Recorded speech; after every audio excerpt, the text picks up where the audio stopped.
Ashamaa harka fuunee akkam jirtan daawwattoota keenya egaa akkaataa Gmail akkaawuntii irraa maqaa irraa jijjiiruu dandeessanuu isin barsiisaa jechuudha. Iimeelii maqaadhaa fi guyyaa dhalootaa yoo dhiqata namni biraa isin baneeraa ta'e iimeil akkaawuntiitti fayyadamaa jirtanuu maqaa isaa irraa jijjiiruu qabdu jechuudha gara maqaa keessaniitti. Namni biraa yeroo isin baru guyyaa dhalootaa iimeelii dogoggoraa yoo banee jiraate guyyaan dhalootaa keessanii amata 18 gadi yoo ta'e akka seera iimeeliitti namni takka idimee isaa amata 18 olitti guutuu qaba jechuudha.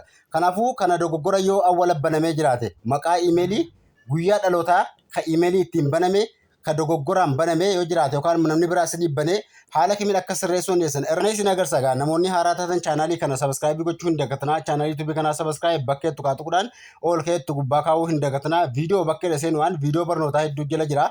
Ajjala galaarraa baradhaa isin jira bakka viidiyoo kana kaa'aati. Akkasuma viidiyoolee barnootaa baay'ee jira. Pileeliistii jala yoo galtan kutaa kutaadhaan barnoota yuutuubii, barnoota iimoo, hojii onlaayiniitii fi barnoota jiimeelii, barnoota tiktookiitii fi barnoota feesbuukii adda addaan qobaatti baay'ee isinii kaa'eetan jira. Jala galaarraa baradhaa isin jira. Viidiyoo kana yeroo dhaggeeffatan laayikii si'atta akka tokko hin dagatinaa. Laayikii tokkodhaan godinyaa keessanii guruppii adda addaatti sheer godhaa. Bilbila keessan irraa iimeelii takka maqaadhaa fi guyyaa dhalootaa irraa jijjiiruudhaaf siitingii bilbilaati keessan irraan seentan. Bilbila keessan irraa jiraaf siitingii bilbila irra geessanii ol xaa'uudhaan Google Service bakkee tuquudhaan gara fuula duraa deemtu. Sana booda iimeelii isin maqaa irraa jijjiiruu yookaan guyyaa dhalootaa irraa jijjiiruu barbaaddan gubbaa kaara jiraachuu qaba jechuudha. Sana booda iimeelii isaa irra tuqxu yeroo takkaaf iimeelii isaa tuquudhaan manaa jiru Google akkaawuntii bakkee tuquudhaan gara siitingii deemtu jechuudha. Haala kanaan gara siitingii isin fida. Asirratti eessaraan keessi maqaa yookaan iimeelii sana guyyaa dhalootaa irraa jijjiirtanuu personal info bakkee tuquudhaan maqaa yookaan guyyaa dhalootaa iimeelii jijjiiruu dandeessu jechuudha. Sana booda haala kanaas ni baasa. Neem bakkee tuquudhaan maqaa iimeelii sanaa ni sirreeffattu jechuudha. Bakka neem jaasaa tuquudhaan maqaa keessanitti jijjiirrattu. Yoo duraan namni yeroo isin banu maqaa dogoggoraa yookaan maqaa isaatiin baneeraate isin maqaa keessanitti jijjiirrattu jechuudha. Sana booda mallattoo xiyyaa maqaa fi lafiitti jiru tuquudhaan gara fuula duraa deemtu.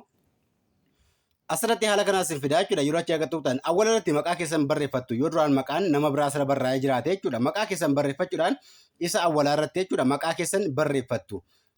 Sanduuqa awwaalaatti maqaa keessan barreessanii sanduuqa lammaffaa irratti maqaa abbaa keessanii barreeffattu jechuudha. Sanduuqa awwaalaatti immoo maqaa keessan barreeffachuudhaan seef keetti tuquudhaan seefii gootu jechuudha. Maqaa iimeelii namni biraa isinii banee haala salphaatiin haala kanaan jijjiirrattu jechuudha. Of duuba deebi'uudhaan guyyaa dhalootaa iimeelii sanaa sirreessitu. Asirra bakka gender bakkee tuquudhaan bakka gender jedha tuquudhaan jechuudha. Sana booda yoo achi tuqxan yoo shamara taatan genderii kaa sirreessuudhaaf feemil keettu awwaalarra kaawwattu jechuudha.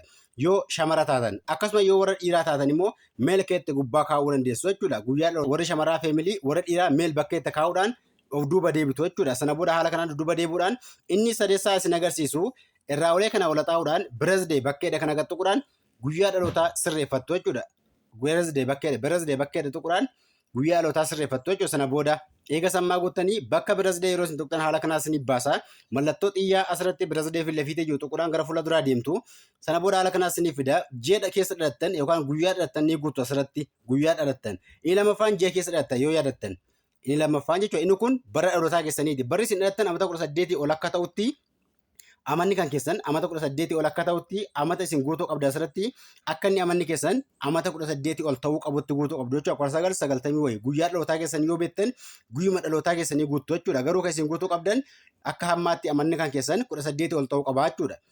Haala kanaan seefii gootu eega sirreeffattanii guuttanii fixanii seef ka'ee tuquudhaan konfarme ka'eette kana yeroo takkanii tuqxu jechuudha bakka konfarmeette kana.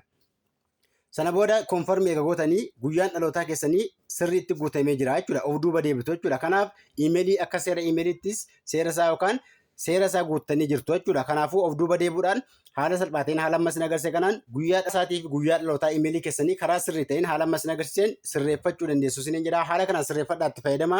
Bilbila keessan irraa iimeelii namni isin bane maqaasaa akkasuma guyyaa dhalootaa haala salphaa ta'een haala ammas agarsiise kanaan sirreessaa itti fayyadama isiniin jedha. Akkasuma viidiyoo kana keessaa ta'e viidiyoo biraa keessaa ta'e waan isin hin galle yoo jiraatu komentii gaafadhaa. Akkasuma barnoota dabalataa argachuuf sabiskiraayibii godhaan hordofaa isiniin jedha. Akkasuma barnoonni irraa asumatti dhaabata. Hanga barnoota kutaa itti aanu walitti deemnutti nagaan tura galatooma.